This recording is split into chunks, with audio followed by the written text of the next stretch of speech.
आज आहे आषाढी एकादशी आणि आषाढी एकादशीच्या तुम्हाला सगळ्यांना खूप खूप शुभेच्छा।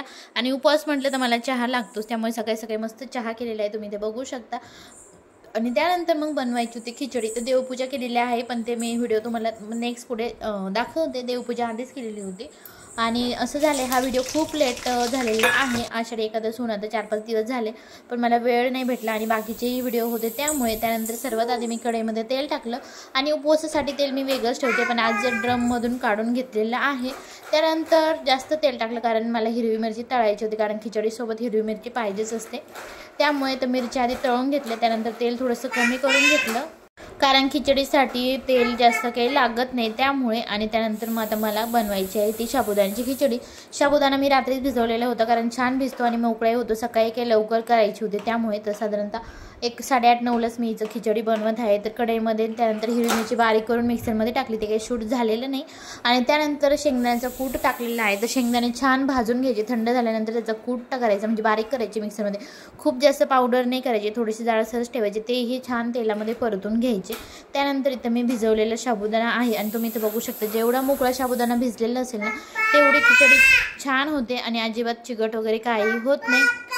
आणि खिचडी बनवताना गॅस कधीच खूप जास्त कमी आणि खूप जास्त फुल नाही करायचं, कारण खूप जास्त फुल केला ना गॅसची फ्लेम तर साबुदाणा म्हणजे छान परतले जात नाही। खूप जास्त कमी ठेवलं ना तर लगेच वातड म्हणजे असा कडक कडक होतो, त्यामुळे मीडियम ठेवायची आणि कंटिन्यू असं हलवत राहायचं, म्हणजे साबुदाणा व्यवस्थित छान परतवलं जातो आणि अजिबात कडक वगैरे काही होत नाही। त्यानंतर मी इथं बटाटे ऑलरेडी उकडून घेतले, ते कुकरमध्ये तुम्ही कट करून टाकू शकता, पण यांना उकडलेले आवडतात, त्यामुळे मग उकडून घेतलेले होते आणि छान परतून आणि खिचडी परतून म्हणजे परतत होत आली की आता समजायचं 5-1 मिनिट, त्यानंतर त्यामध्ये मी उकडलेले बटाटे टाकलेले आहे आणि बटाटे टाकल्यानंतर पुन्हा छान अशी परतून घ्यायची। तर गॅस हा कमीच आहे, खूप जास्त कमी नाही, मीडियम फ्लेम ठेवलेली आहे आणि तुम्ही ते बघू शकता जवळपास माझी खिचडी जी आहे ती परतून होत आलेली आहे, म्हणजे जशी आपल्याला पाहिजे खाण्यासाठी, आणि अजिबात म्हणजे गोळा झालेला नाही किंवा मग अजिबात कडक वगैरे काही झालेलं नाही, तुम्ही ते बघू शकता एकदम मस्त झालेली आहे। आता देवाला पहिले नैवेद्य दाखवते आणि त्यानंतर मग आम्ही फराळाचं करणार आहोत। तर मस्त इथं खिचडी त्यानंतर दही आणलेलं होतं आणि मग मस्त छान असं मी मिरची ऑलरेडी तळलेली होती, तुम्हालाही दाखवलं, आणि मस्त असं आता खिचडी आहे। तर बाकी दुसरं काय पापडे वगैरे आहेत, पण ते काही तळलं नव्हतं।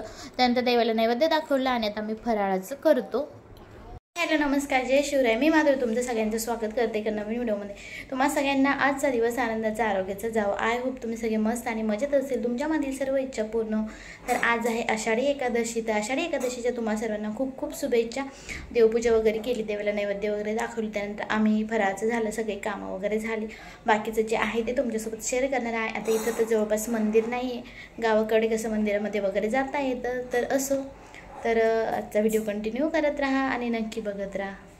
तर देवपूजा ही सकाळीच केलेली आहे, म्हणजे खिचडी होण्या अगोदर, पण मी नेक्स्ट शेअर करते। आणि इथं जे मी पाणी आणून ठेवलेलं होतं देवासाठी, देवांना आंघोळ घालण्यासाठी, तर पिल्लूने त्याची वाट लावली, पूर्ण पाणी सांडून दिलं होतं आणि आज मला पूर्ण देवघर हे क्लीन करायचं होतं। आता त्यानंतर डायरेक्ट मग गुरुपौर्णिमा आहे त्या दिवशीच करेल म्हटलं, पण आज आषाढी एकादशी आहे तर देवघर हे क्लीन करायलाच लागतं, आणि ते असं काही सण असेल किंवा मग पण 8 दिवसात 15 दिवसातून मी क्लीन करतच असते। वरतून राहिलं होतं ते मला आठवण नाही राहिली वरच्यावरती करायचं, कारण ते पुढे तुम्हाला समजेल। तर सर्वात आधी मी सगळे देव जे आहे ते खाली काढून घेतलेले आहे, फोटो वगैरे, आणि हे देवघरामध्ये जागा खूप कमी पडते, पायरीची मांडणी असतील तर व्यवस्थित ठेवता आले असते। त्यानंतर जे बसणे आहे ते धुवून ठेवलं, म्हणजे तोपर्यंत सुकल म्हटलं मला देवघर पुसेपर्यंत व्यवस्थित छान असं क्लीन होईपर्यंत। आणि पिल्लूची मध्ये गडबड चालूच असते आणि आज तोही लवकर उठलेला, त्यामुळे त्याची आंघोळ वगैरे सर्व काही झालेलं होतं, तर व्यवस्थित छान असं देवघर मी पुसून घेते। आणि देवाचे जे कपडे आहे पुसण्याचे ते मी वेगळेच ठेवते, कारण मग देवासाठी वेगळेच कपडे असतात, बाकीचे कपडे कोणता यूज करत नाही। आणि रोजचे देव आंघोळ घातल्यानंतरही पुसून ठेवते, कारण मग ते काळे जसं आपण म्हणतो ना काळे पडतात, त्यामुळे ओलं पाणी राहिलं ना त्यावरती ते लवकर काळे पडतात, त्यामुळे मग आधी मी काय करते, आंघोळ घातली ना देवांना, रोजची देवपूजा झाल्यानंतर लगेच पुसून ठेवते।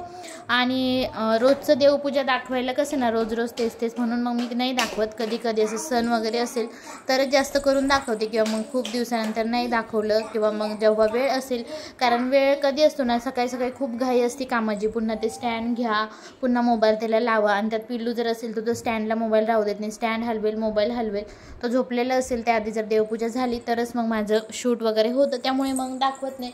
काही ताईंना वाटतं की रोज देवपूजा दाखवायला पाहिजे, पण मग असा प्रॉब्लेम आहे, त्यामुळे मग रोज रोज दाखवत नाही। आणि रोज रोज तेच पण दाखवायला बी चांगलं, म्हणजे तुम्हालाही बघायला आवडलं पाहिजे असं मला तरी वाटतं।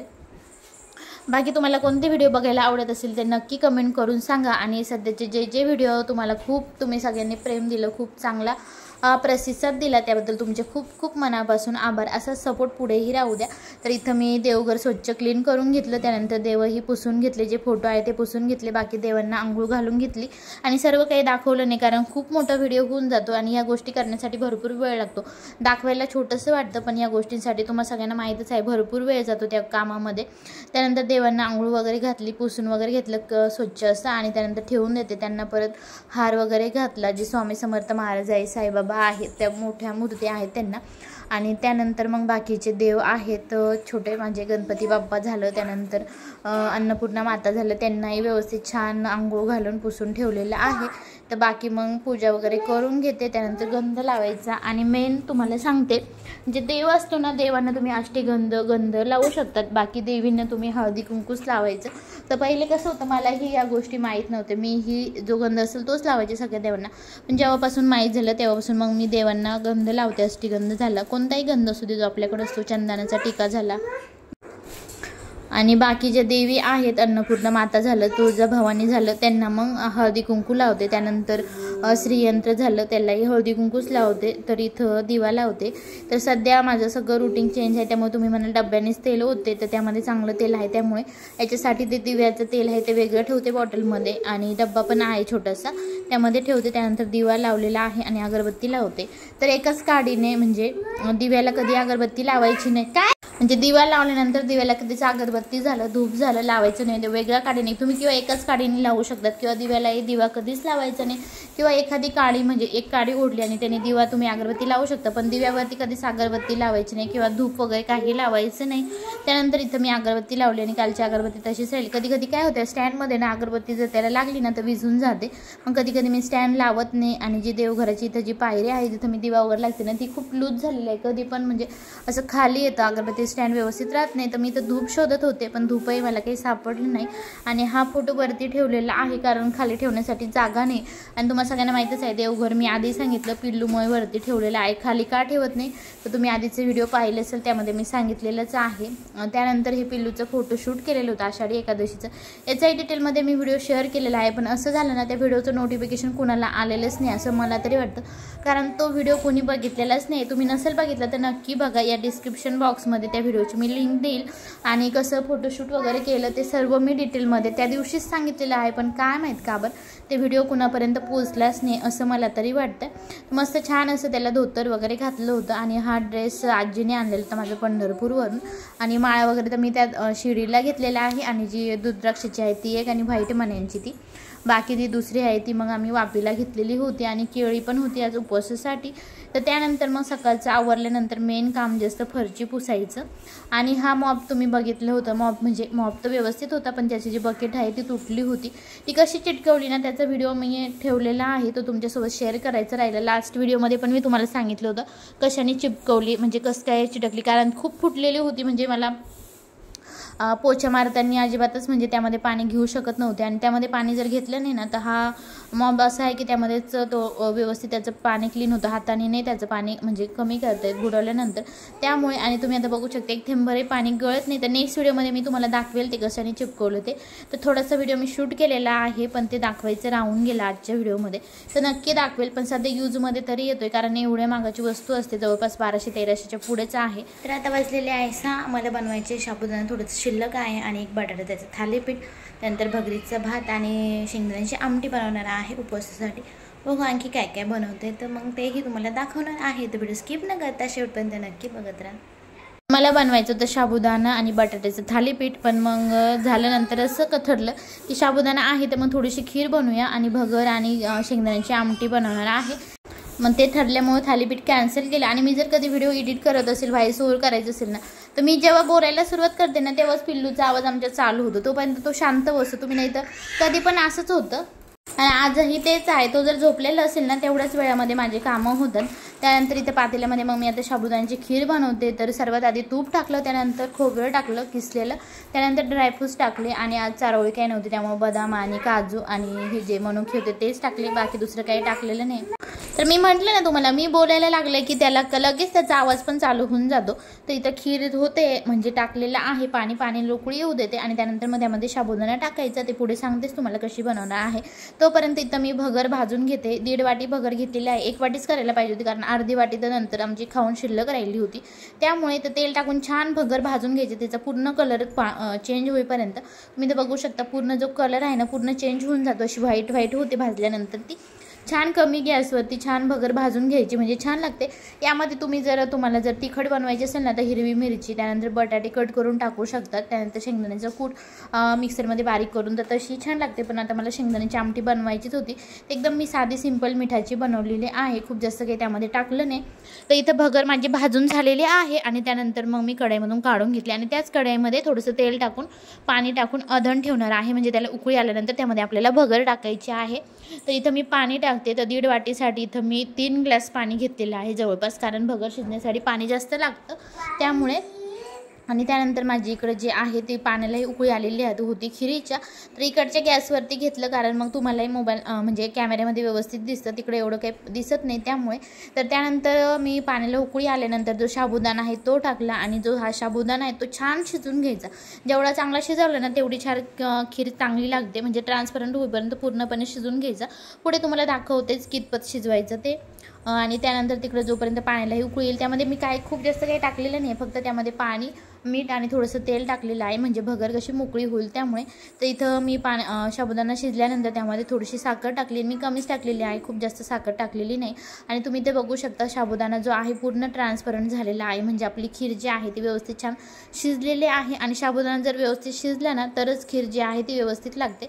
तर भगरीचं जे मी आधण ठेवलेलं आहे त्यामध्ये मीठ टाकायचं राहिलं होतं म्हणून ते टाकलं. त्यानंतर जे आपण भगर भाजून घेतलेली आहे ती टाकायची आणि हलवत राहायचं, नाही तर ती आतमध्ये तिचे गोळे तयार होतील. पूर्णपणे हलवत राहायचं कमी गॅस करून, म्हणजे व्यवस्थित ती शिजेल. आणि तुम्ही म्हणाले एवढं जास्त पाणी, तर एवढं पाणी तिला लागणारच आहे. पण मी तुम्हाला आधी सांगितलं 1 वाटीच करायला पाहिजे होती, पण मी म्हटलं दुसरं काही बनवलेलं नाही आहे त्यामुळे तेच बनवलं. आणि संध्याकाळची ही देवपूजा आहे ती केलेली आहे.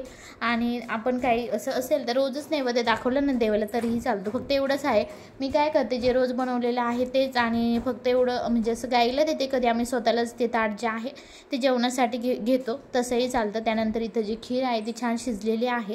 त्यानंतर मी त्यामध्ये दूध टाकलं आणि मस्त दूध टाकल्यानंतर खूप जास्त उकळू द्यायची नाही, तर मग अशी खीर फुटल्यासारखी दिसते. तर दूध एकीकडे आणि पाणी एकीकडे झाल्यासारखं दिसते. एक छोटीशी उकळी काढून घ्यायची कमी गॅसवरती, म्हणजे आपली खीर जी आहे ती एकदम व्यवस्थित होते. आणि एकदम मस्त झाली आज खीर, खूप छान झाली ती, मलाही आवडलेली. कारण साबुदाणाही छान भिजलेला होता आणि व्यवस्थित मी शिजूनही घेतलं, त्यामुळे खायला एकदम टेस्टी तर एकदम अप्रतिम झालेली होती. त्यानंतर इथं जी भगर आहे तीही छान शिजलेली आहे, पण एक वाफ दाबून घेते मी, त्याची झाकण ठेवलेलं आहे.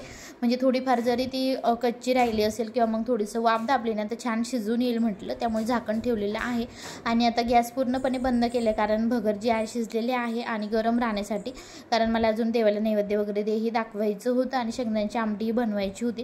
तर खीर झाली. त्यानंतर दुसऱ्या कढईमध्ये इथं मी तेल टाकलेलं आहे आणि शेंगदाण्याच्या आमटीला, कारण उपवास आहे आमच्याकडे जिरे वगैरे काही चालत नाही, त्यामुळे फक्त तेल टाकलेलं आहे. फक्त तेल व्यवस्थित गरम होऊ द्यायचं आणि मिक्सरमध्ये मी शेंगदाणे आणि हिरवी मिरची जे आहे ते वाटण करून घेतलेलं आहे. तेही व्यवस्थित तेलाला म्हणजे तेल छान गरम झाल्यानंतर तो मसाला त्यामध्ये टाकायचा आणि तुम्हाला जेवढं घट्ट पातळ पाहिजे ना तुम्ही त्यामध्ये टाकू शकता. तुम्ही ही जी आमटी आहे ती खिचडीसोबत खाण्यासाठी करू शकतात, मस्त लागते. एक आमटीची जी टेस्ट आहे ना ती एकदम वेगळीच असते. फक्त छान अशी उकळून घ्यायची, जेवढी छान उकळली ना तेवढी त्याची टेस्ट मस्त होते. आणि त्यानंतर त्यामध्ये चवीपुरतं मीठ टाकायचं आणि मस्त इथं जी आमटी आहे ती तयार होते. एक उकळी काढून घेते मी मंद गॅसवरती, छान उकळून घ्यायची. तुम्हाला आधी सांगितलं ना, उकळून जेवढी घेतली ना तेवढी त्याची टेस्ट मस्त होते. तर तुम्ही हे खिचडीसोबत, जी साबुदाण्याची खिचडी आहे तिच्यासोबतही खाऊ शकता. आम्हाला दोघांनाही आवडते, यामध्ये लिंबू टाकून खायला खूप छान लागते. तर इथं जी आहे ती शेंगदाण्याची आमटी तीही तयार झालेली आहे. त्यानंतर खीर आहे तीही तयार झालेली आहे आणि भगरही झालेली. खिरीचं काही नव्हतं पण साबुदाणा शिल्लक होता भिजवलेला त्यामुळे. तर तुम्ही ते बघू शकता, मस्त खीर, भगर आणि खिचडी जी आहे, खिचडी म्हणते, आमटी ती शेंगदाण्याची ती आहे तयार झालेली आहे. तर असाचा छोटासा व्हिडिओ होता आषाढी एकादशीचं फुल डेचं रुटीन. बाकीचंही खूप सारे कामं होते ते काही तुमच्यासोबत शेअर केले नाही, त्यामुळे व्हिडिओ खूप मोठे होऊन जातात. तर असाचा छोटासा व्हिडिओ होता. कसा वाटला कमेंट करून नक्की सांगा. आणि जर व्हिडिओ आवडला असेल तर व्हिडिओला लाईक, शेअर आणि सबस्क्राईब नक्की करा. पुन्हा भेटूया असेच एका नवीन व्हिडिओमध्ये. Thank you, bye bye.